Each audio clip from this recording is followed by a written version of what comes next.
So students, बात करते हुए हमारे नेक्स्ट टॉपिक को, वो है हमारा विद्युत क्षेत्र तथा विद्युत विभव में संबंध। सो पहले इसको समझते हैं क्या, और फिर इससे रिलेटेड हम जो एग्जांपल करेंगे और इसके बाद में हम एक और एग्जांपल करेंगे इसी से रिलेटेड। तो स्टार्ट करते हैं विद्युत क्षेत्र तथा विद्युत विभव में संबंध। तो देखिए, दो बिंदुओं ए व बी के मध्य विद्युत विभवांतर, वो आपने पढ़ा है। क्या था वो? B A minus B B is equal to minus integration limit B to A E dot D R, ये पढ़ा था हमने, ठीक है। अब अगर मैं बात करूं, यदि दोनों बिंदु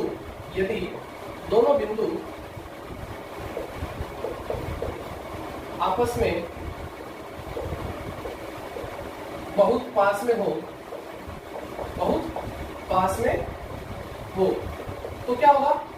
तो बहुत पास में होंगे जिनका मतलब उनके बीच का जो विभवांतर आएगा वो बहुत कम आएगा, जिसको हम किससे लिखेंगे? डीवी से लिखेंगे इसको, है ना।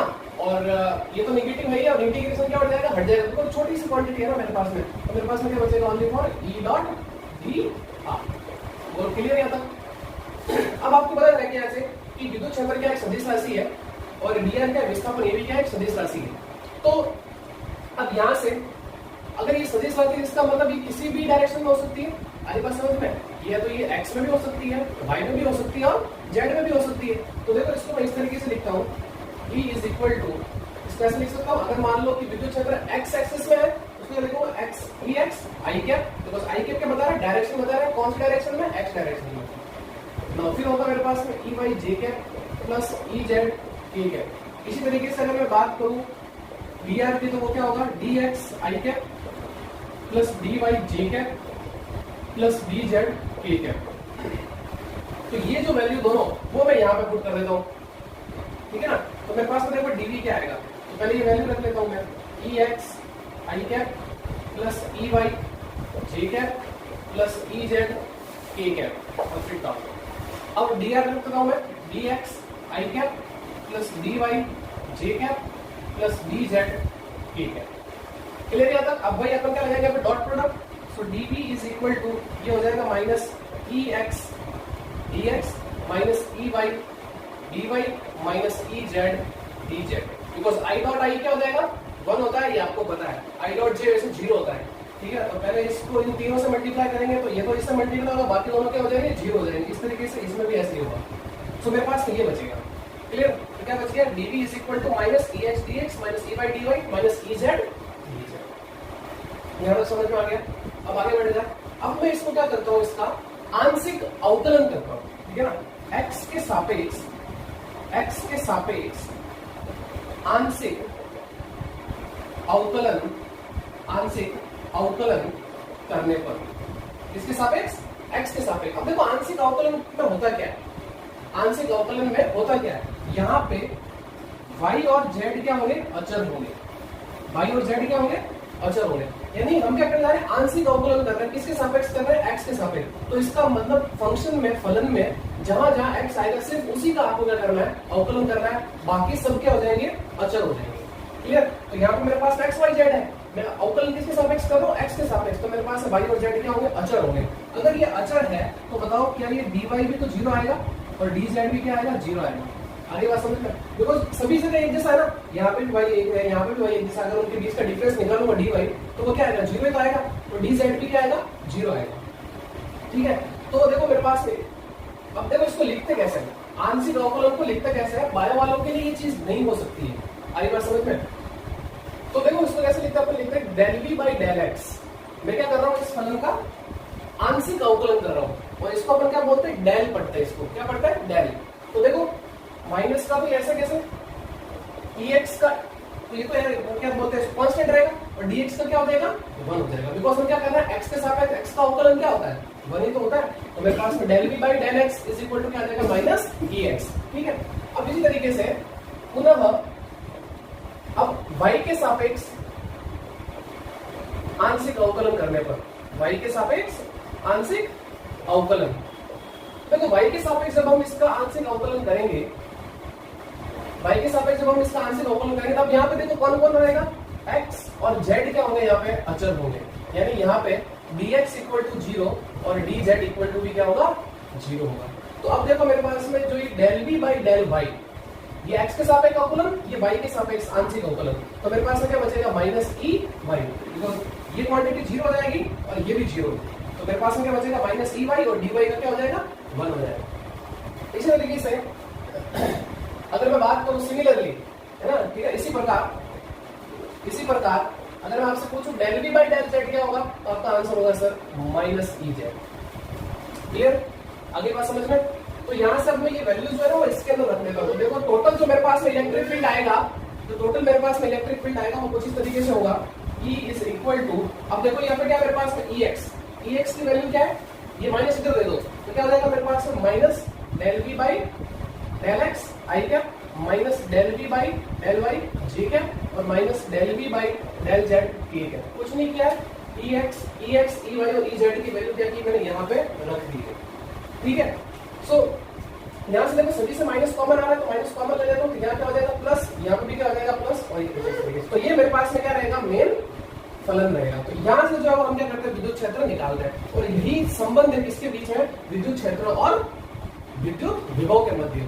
अब यहाँ से अगर मैं V को बाहर लेता हूँ तो ये इसको कहीं जो जाएगा मतलब ऐसा भी लिखा होता है, तो ये माइनस देखो ये हो जाएगा del by del X I cap plus del by del Y J cap plus del by del Z K cap, और फिर क्या किया V को बाहर ले लिया, और इसको जो है वो एक नाम दे देते हैं जिसका नाम है क्या ग्रेड, इसको क्या बोलते हैं ग्रेड, और या इस सिंबल को हम बोलते हैं क्या नेबुला, इस सिंबल को क्या बोला जाता है नेबुला।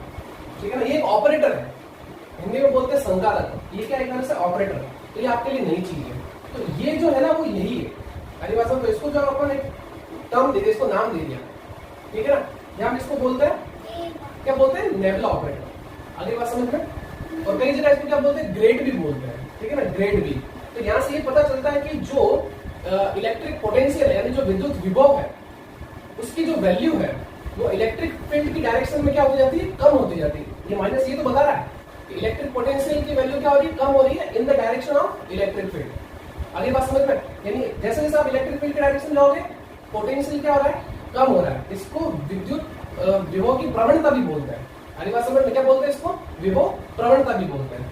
तो इसे ध्यान रखना, तो मेनली आपको जो है ये यूज करना है न्यूमेरिकल के अंदर। तो देखिए मैं एक एग्जांपल लिया मैंने, ये आपको देखो एक विद्युत विभव दे रखा है, ये इस तरीके से आपको बिंदु 111 मीटर पर विद्युत क्षेत्र का क्या करना है परिमाण निकालना है। तो देखो ये 111 क्या है एक्स और वाई और जेड की तो वैल्यू है, आगे बात समझ में, ये तो एक बिंदु दे रखा है ना आपको एक्स वाई जेड। अच्छा अगर आपको मान लो कि एक्स और वाई दे रखा होता, मान लो अगर आपके पास दो डायरेक्शन होती तो क्या करते हैं इसको थोड़ी लिखते हैं दो के लिए, तो ये अब जेड भी आ गया ये तीसरा। आगे पास क्वेश्चन में अगर आपको एक्स और वाई दे रखा हो ना तो आपको जेड को लिखने की जरूरत ही नहीं है, तो वैसे ही जीरो हो जाएगा। तो चलिए अब मुझे क्या करना है विद्युत क्षेत्र का जो है वो परिमाण निकालना है। तो विद्युत क्षेत्र के लिए क्या है फॉर्मूला, अभी देखो ये ना मेरे पास में, इसको यूज करते हैं। तो ये हो जाएगा मेरे पास में minus del V by del X I cap plus del V by del Y J cap plus del V by del Z K cap. Clear.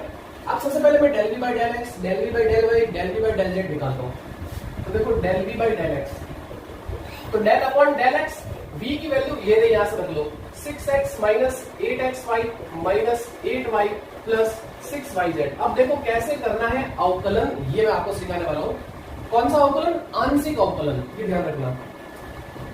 तो इसमें क्या होगा कि हम किसके सापेक्ष कर रहे हैं x के सापेक्ष, तो सिर्फ आपको x का अवकलन करना है कांस्टेंट, और बाकी सब क्या हो जाएंगे कांस्टेंट हो जाएंगे, यानी अचर हो जाएंगे, वो क्या होते हैं बाहर आ जाएंगे। ठीक है, तो अब देखो इसके बाद में मैं इसके आगे लिख देता हूं, तो 6 तो कांस्टेंट बाहर आ जाएगा, और x का क्या होता है x के सापेक्ष अवकलन 1 होता है, बिकॉज x की घात कितनी है 1 है ना, 1 को आगे लेके आओ, 1 में 1 की कमी कर दो, पता है ना x की पावर n का क्या करता है घात को आगे लेता है और घात में 1 की कमी करते हैं। तो जब ये आगे आएगा तो 1 में से 1 माइनस हो जाएगा तो 0, किसी भी और किसी की भी घात 0 का आंसर क्या होता है 1। तो x का क्या होगा अवकलन 1, फिर माइनस, अब देखो x है तो 8 और ये y ये क्या होगा कांस्टेंट, तो इसको बाहर ले लेते हैं, और x का क्या हो जाएगा 1। अब देखो यहाँ पे x है क्या नहीं है ना, तो ये पूरा ही क्या अचर, और अचर का अवकलन क्या होता है 0। यहाँ पे भी नहीं है x, तो इसका मतलब ये अचर है, यहाँ क्या होगा 0। अब ये मत बोलिए सर यहाँ पे भी तो अचर है, लेकिन ये इसके गुणांक में है, तो गुणांक में तो क्या होता है वो बाहर आ जाता है। अगली बात समझ में ना। अब हम निकालते हैं भाई del v by del Y. तो देखो del v by del Y, अब हम अवकलन करेंगे किसके सापेक्ष, y के सापेक्ष। क्लियर है? चलो अब देखो यहाँ पे तो है ही नहीं भाई, ओनली x है और 6 है, इसका मतलब तो 0 हो जाएगा। यहाँ देखो -8 और x बचेगा, y का क्या हो जाएगा 1 हो जाएगा। यहाँ से माइनस का 8 बचेगा और यहाँ से देखो क्या बचेगा प्लस का 6z। क्लियर है यहाँ तक? क्योंकि y का क्या हो गया 1, बाकी सब क्या है कांस्टेंट हो बाहर है। इसी तरीके से del v by del z वो क्या होगा, देखो del by del z 6x minus 8xy minus 8y plus 6yz। तो देखो यहाँ तो z आ ही नहीं रहा है 0, यहाँ का ये भी 0, ये भी 0, यहाँ z आ रहा है, तो इसका मतलब क्या होगा ओनली 6y, और z का अवकलन क्या हो जाएगा 1 हो जाएगा, बिकॉज हम z के सापेक्ष अवकलन कर रहे हैं। क्लियर है? चलो अब ये वैल्यू क्या करता हूँ मैं यहाँ पे रख लेता हूँ। तो E इज इक्वल टू मेरे पास आ जाएगा minus del v by del x, कितना है 6 माइनस 8y आई क्या, फिर plus minus 8x minus 8 plus 6z j क्या, और फिर del v by del z की वैल्यू क्या है मेरे पास में 6y k क्या। ये वैल्यू जो मैंने यहाँ पे रख दी। अब आपको क्या दिया बिंदु 1 1 1, यानी x की वैल्यू 1, y की वैल्यू 1 और z की वैल्यू 1, तो यहाँ पे रख लेते हम, है ना 1 1 1 बिंदु 1 1 1 पर जो है वो क्या होगा e की वैल्यू, तो देखो e is equal to minus, यहां से क्या बचेगा देखो यहाँ 1 रखो, तो 6 माइनस 8 पीछे कितना बचा माइनस का 2, तो ये मेरे पास है -2 आई कैप, फिर प्लस यहाँ देखो आप कितना रखो, यहाँ 1 रखो और यहाँ पे भी 1 रखो, तो ये -8 और -8 कितना हो जाएंगे माइनस का 16, और माइनस का 16 में से प्लस का 6 चला जाएगा, तो पीछे क्या बचेगा माइनस का 10, तो ये हो जाएगा मेरे पास में माइनस का 10 जी। क्लियर? इस तरीके से यहाँ पे देखो क्या हो जाएगा, यहाँ रखेंगे आप कितना 1, तो मेरे पास क्या बचेगा 6, ठीक है। अब इस माइनस को अंदर भेज रहे हैं, तो ये मेरे पास हो जाएगा 2i cap plus 10j cap minus 6, ठीक है। अब मुझे क्या निकालना है, इसका परिमाण निकालना है, तो परिमाण निकालना तो आपको बहुत ही अच्छे से आता है, 11th में हमने सीखा है। तो क्या करता है वर्गमूल ले लेता है और क्या करता है आई जे और एक कोएफिशिएंट क्या करता है स्क्वायर करता है और फिर उसका ऐड करके उसका वर्गमूल ले लेता है। तो 2 का स्क्वायर कितना 4, 10 का स्क्वायर कितना 100, 6 का स्क्वायर कितना 36, तो ये मेरे पास में आ गया कितना 140 वोल्ट पर लीटर। ये है इसका परिमाण।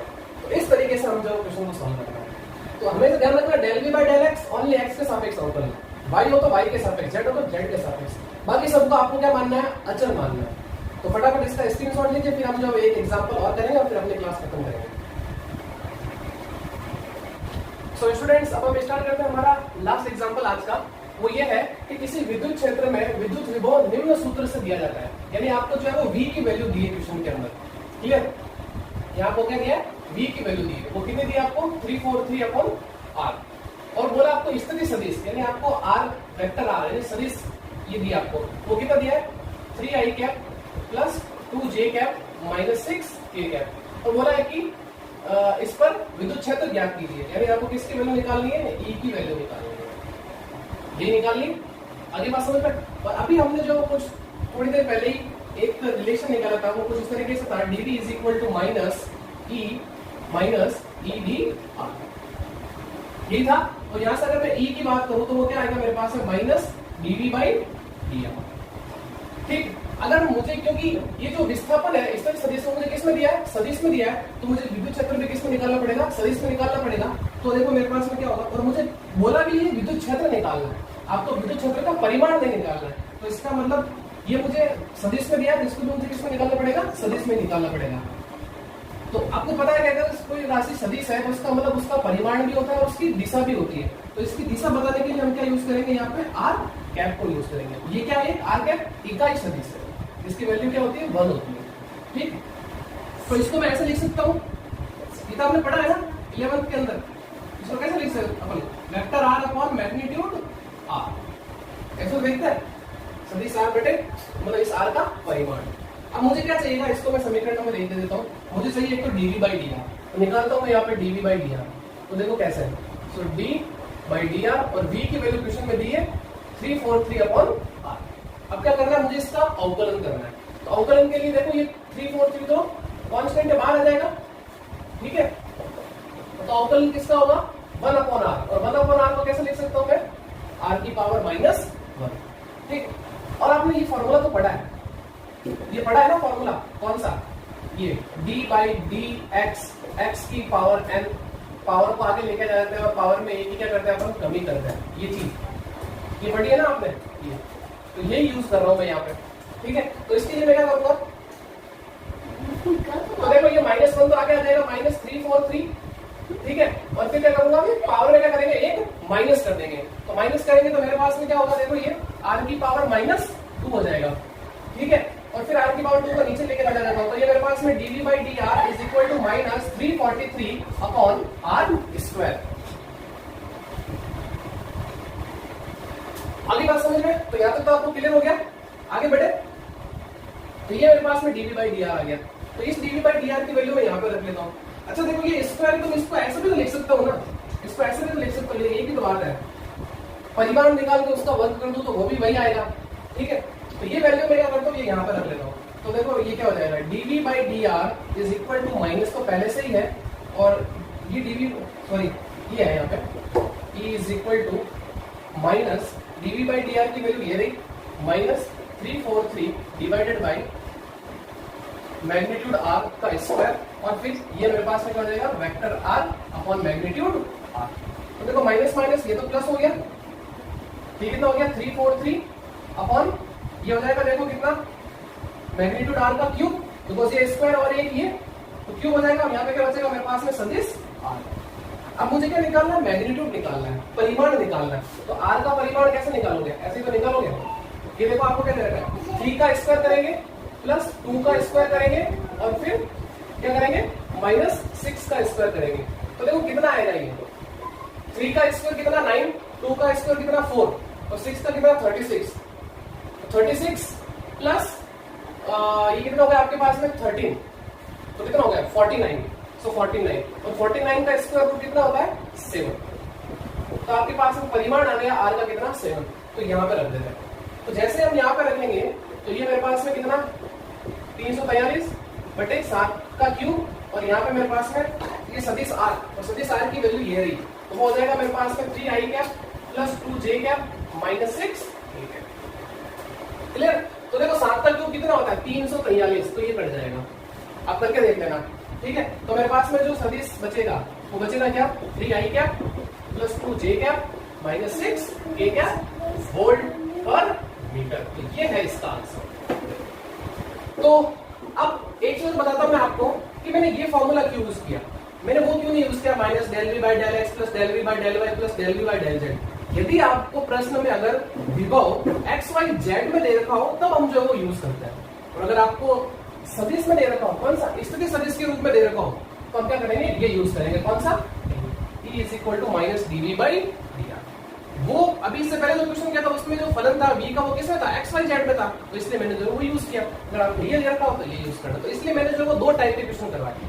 सो स्टार्ट करते हैं। हमारा आज का फर्स्ट टॉपिक जो है आवेशित गोलीय कोष के कारण विद्युत विभव।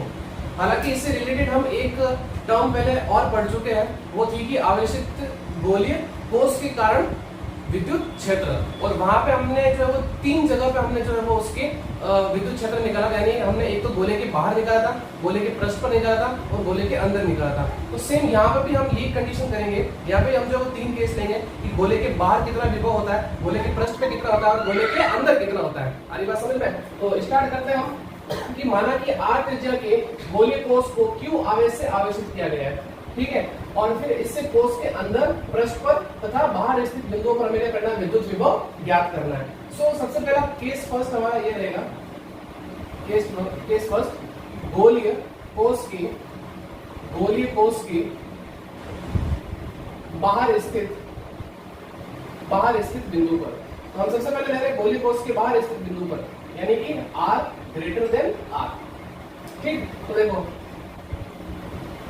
ये मेरे पास में एक गोलीय कोष है आवेशित, इसको मैं क्या कर रहा हूँ, आवेशित कर रहा हूँ q आवेश से, ठीक है, इसको मैंने q आवेश से आवेशित कर दिया, ये इसकी त्रिज्या हो गई कैपिटल R, और इसके बाहर स्थित कोई एक बिंदु है यहाँ पे, उस पर मुझे क्या करना है, इलेक्ट्रिक पोटेंशियल यानी विद्युत विभव जो है वो मुझे निकालना है। और इसकी डिस्टेंस जो है वो है कितनी, r डिस्टेंस। क्लियर? ये मेरे पास में फर्स्ट केस है। अब आपको पता है कि मुझे क्या निकालना, विद्युत विभव निकालना है, ना कि विद्युत विभवांतर निकालना है। आगे बात समझ में? और जब अगर मैं विद्युत विभव की बात करूंगा, किसी एक बिंदु पे बात करूंगा, तो उसके लिए मुझे जो दूसरा बिंदु है वो कहाँ होना चाहिए, अनंत पे होना चाहिए। बिकॉज जो मैं आवेश को लेके आऊंगा वो कहाँ से लेके आऊंगा, अनंत से लेके आऊंगा इस बिंदु पर। तो मैंने माना कि यहाँ इस पॉइंट को मैंने मान लिया कहा है, अनंत पर है, और यहाँ पे क्या रखा है, परीक्षण आवेश रखा है, जिसका हम सिर्फ और सिर्फ एक्सपेरिमेंट के लिए यूज करते हैं। ठीक है, जब मैं इसको यहाँ लेके आऊंगा तो उसको मैं इस तरीके से तो लिखूंगा कि Vp minus V infinite is equal to minus integration limit infinite, यहाँ से लेके यहाँ तक की डिस्टेंस इनफाइनाइट, तो यहाँ से लेके यहाँ तक की डिस्टेंस कितनी, r। तो हो जाएगा मेरे पास में E डॉट B r। ये रिलेशन था ना हमारे पास में, दो बिंदुओं के मध्य विभवांतर कैसे निकालते हैं, Va minus Vp is equal to minus integration limit V2 by E dot Dr। तो यहाँ पे यही किया मैंने, तो इस बिंदु को मैंने कहा मान लिया, दूसरे बिंदु को अनंत पे मान लिया, तो ये मेरे पास जीरो हो जाएगा, और P पे क्या आ जाएगा, विद्युत विभव आ जाएगा। क्लियर? तो ये तो हो जाएगा जीरो। ठीक है, अब बात करें कि विद्युत क्षेत्र और dr के बीच में क्या एंगल है, बिकॉज डॉट प्रोडक्ट है तो cos थीटा आएगा ना, है ना। तो ये तो हो जाएगा मेरे पास में क्या, जीरो। तो यहाँ से तो Vp मिल जाएगा, और यहाँ से integration limit infinity to r, और ये हो जाएगा E dr cos। अब cos की वैल्यू क्या होगी, तो देखो इलेक्ट्रिक फील्ड इससे बाहर तो निकलेगी प्लस चार्ज से, इस तरफ बहुत सभी जगह होगी, और dr भी देखो इसी डायरेक्शन में। अगर आप पॉइंट यहाँ होगा तो dr इधर होगा, पॉइंट यहाँ होगा तो dr इस तरफ होगा, यहाँ होगा तो इस तरफ होगा। तो हर जगह पे एंगल कितना आ रहा है, जीरो, यानी E और dr के बीच में एंगल कितना है, 0 डिग्री है। तो ये तो क्या हो जाएगा, 1 हो जाएगा ना। Vp is equal to minus integration limit infinite to r। अब देखो इस E की वैल्यू ये हम पहले कैलकुलेट कर चुके हैं, तो आपको वापस निकालने की जरूरत नहीं है कि गोलीय कोष के बाहर जो हमने विद्युत क्षेत्र निकाला था वो kq बाई r स्क्वायर निकल के आ रहा है। आगे बात समझ में, ये तो था, और dr की जगह तो dr लिख लिया। अब kq कांस्टेंट है, बिकॉज जो समाकलन होगा वो किसके सापेक्ष होगा, r के सापेक्ष। तो सिर्फ r वाली टर्म को अंदर रखो, बाकी को बाहर ले लो। So Vp is equal to minus kq limit infinity to r, ये हो जाएगा r की पावर -2 dr। इस r स्क्वायर को मैं ऊपर लेके चला गया। ठीक है, अब वही x की पावर n वाला फॉर्मूला लगाना है यहाँ पे। तो क्या करते थे हम, घात में 1 जोड़ते थे बटे घात प्लस 1, यही तो करते थे। ये 11th में हमने सीखा है इस चीज को, अगली बात समझ रहे। सो इंटीग्रेशन से करेंगे और ये लिमिट लगा दी। अब थोड़ा सा इसको सॉल्व कर लेते हैं।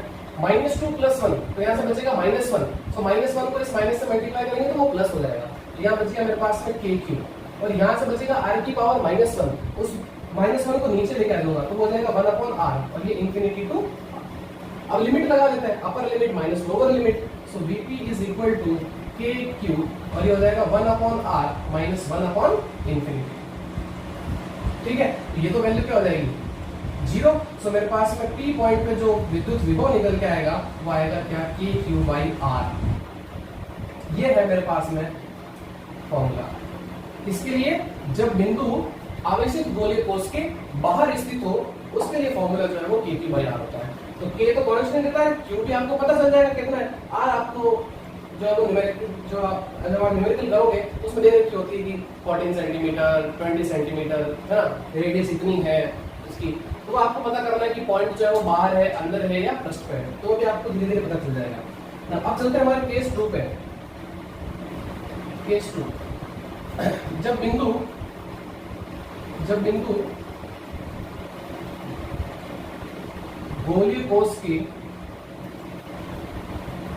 पृष्ठ पर हो, और बिंदु कहाँ हो, पृष्ठ पर हो, तो पृष्ठ के लिए हम क्या लिखेंगे, मतलब ये बिंदु कहाँ आ चुका है, यहाँ पे आ चुका है ना, तो ये डिस्टेंस क्या है, इस r के बराबर होगी ना, r is equal to r। तो देखिए अब हम कहां से लेके आएंगे चार्ज को, इनफाइनाइट से लेके आएंगे, कहां तक लेके आएंगे, यहाँ तक लेके आएंगे, और वो क्या हो जाएगी उसकी लिमिट इनफिनिट से कैपिटल R। तो देखो इसको कुछ इस तरीके से लिखेंगे हम कि Vp minus V infinity limit infinite to capital R E dot dr। अब मुझे बताओ इसमें और इसमें क्या फर्क रह गया, यहाँ स्मॉल r था तो हमारे आंसर में जो स्मॉल आ रहेगा, यहाँ कैपिटल आ रहा है तो हमारे आंसर में क्या आएगा, कैपिटल आ रहेगा। तो आपको इसको पूरा सॉल्व करने की जरूरत नहीं है, सीधे ही आप इसको लिखिए kq by capital R। Clear? तो ये है मेरे पास में पृष्ठ पे विभव का फॉर्मूला। तो आपको इसको सॉल्व करने की जरूरत नहीं है, वापस ये आएगा, यहाँ तक आपको ऐसे लिखना है। So b is equal to KQ by, जहां जहां स्मॉल r है वहां क्या चलेगा, कैपिटल R चलेगा जब आप लिमिट लगाओगे। नाउ लास्ट केस थर्ड, ये इंपॉर्टेंट है। केस थर्ड, गोलीय कोष के अंदर स्थित बिंदुओं पर, गोलीय कोष के अंदर स्थित बिंदु पर, ठीक है, तो उसको हम कैसे लिखेंगे, r लेस देन r, ये तो लिखेंगे। अब देखो इसको कैसे करता हूं मैं, एक बार डायग्राम बना लेता हूं मैं। ये मेरे पास में है एक आवेशित गोलीय कोष, कोष मतलब होता है खोखला, ये समझना है, ठीक है। और ये इसकी रेडियस r, और बिंदु कहां आ चुका है, यहां आ चुका है, ये P पॉइंट यहां आ चुका है, और इसकी डिस्टेंस कितनी है यहां से यहां तक, वो है मेरे पास में स्मॉल r। अच्छा, अब एक चीज और, सबसे पहले तो अब मैं चार्ज को कहां से लेकर आऊंगा, इंफ्रारेड से लेकर आऊंगा। कहां तक लेकर आऊंगा, यहां तक। तो अब ध्यान से, मैं बाहर तो विद्युत क्षेत्र अलग होगा, लेकिन अगर मैं अंदर बात करूं किसी गोलीय कोष के अंदर, तो आपको पता है कि हमने विद्युत क्षेत्र रेखाओं के गुणधर्म पढ़े थे, उसके अंदर हमने पढ़ा था कि किसी भी चालक के अंदर विद्युत क्षेत्र क्या होता है, 0 होता है, बिकॉज वहां पे चार्ज ही नहीं होता है, ये हमने पढ़ा है ना। तो इसका मतलब बाहर तो इलेक्ट्रिक फील्ड है, लेकिन अंदर तो 0 है। तो इसका मतलब मुझे पहले क्या करना पड़ेगा, इस चार्ज को यहाँ तक लाना पड़ेगा, उसके लिए विभव में निकालूंगा, और फिर यहाँ से यहाँ लाने के लिए मुझे क्या करना पड़ेगा, विभव निकालना पड़ेगा। अरे बात समझ में, तो उसको मैं कैसे लिखूंगा, तो याद है, इसको मैं समझाता हूँ। हमने ये रिलेशन पढ़ा था ना, dV is equal to minus EdR, relation पढ़ा था हमने कल। तो यहाँ से अगर मैं बात करूँ इलेक्ट्रिक फील्ड 0 है, तो बताओ dV कितना निकल के आया, ये भी 0 निकल के आया, तो इसका मतलब V क्या होगा, कांस्टेंट होगा। ध्यान से देखना, V कांस्टेंट कैसे हुआ, V कांस्टेंट कैसे हुआ, dV इक्वल टू 0 का मीनिंग क्या है, कि जो विभवांतर में जो चेंज है, अरे बात समझ में, चेंज इन पोटेंशियल या विभवांतर जो है वो क्या है, 0 है, लेकिन विभव 0 नहीं है, ये ध्यान रखना। अरे बस अगर मैं 2 पॉइंट सिलेक्ट करूंगा, उनके बीच का अगर मैं विभवांतर निकालूंगा, वो 0 आ रहा है, लेकिन विभव 0 नहीं आ रहा है, ये बात समझ में आनी चाहिए आपको। यानी विभव क्या है, कांस्टेंट है। अगर मैं इसको इंटीग्रेशन कर दूं ना, तो यहाँ से b बचेगा और 0 का क्या हो जाएगा, कांस्टेंट हो जाएगा। आधी बात समझ में। तो अब इसको, अब मुझे यहाँ पे विभव निकालना है, तो उसको मैं क्या लिखूंगा भाई, Vp minus V infinity.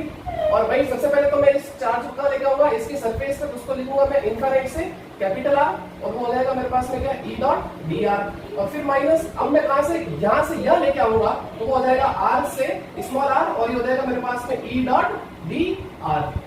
Clear है यहाँ तक। अब देखो ये तो यही चीज है, तो इसकी जगह पर आ जाएगा मेरे पास में क्या, KQ बाई R, और यहाँ पे देखो आपके पास में वो जो है कैपिटल R से स्मॉल r, यहाँ जो इलेक्ट्रिक फील्ड है वो कितना है, 0 है, तो यहाँ पे इलेक्ट्रिक फील्ड कितना हुआ, 0 हो गया। तो ये तो वैल्यू मेरे पास में क्या हो जाएगी, 0 हो जाएगी, तो मेरे पास में ओनली फॉर क्या बचेगा, यही बचेगा, और इसके लिए मेरे पास में ये रहा KQ बाई R, तो ये इंफ्रारेड तो 0 हो जाएगा, और Vp इज इक्वल टू मेरे पास में निकल के आएगा KQ बाई कैपिटल R, और ये 0, ये आ गया मेरे पास में। तो देखो आप अंदर जो, इसको मैं ऐसा लिख लूं V इनसाइड, ठीक है, और इसको लिख सकता हूं मैं V सरफेस।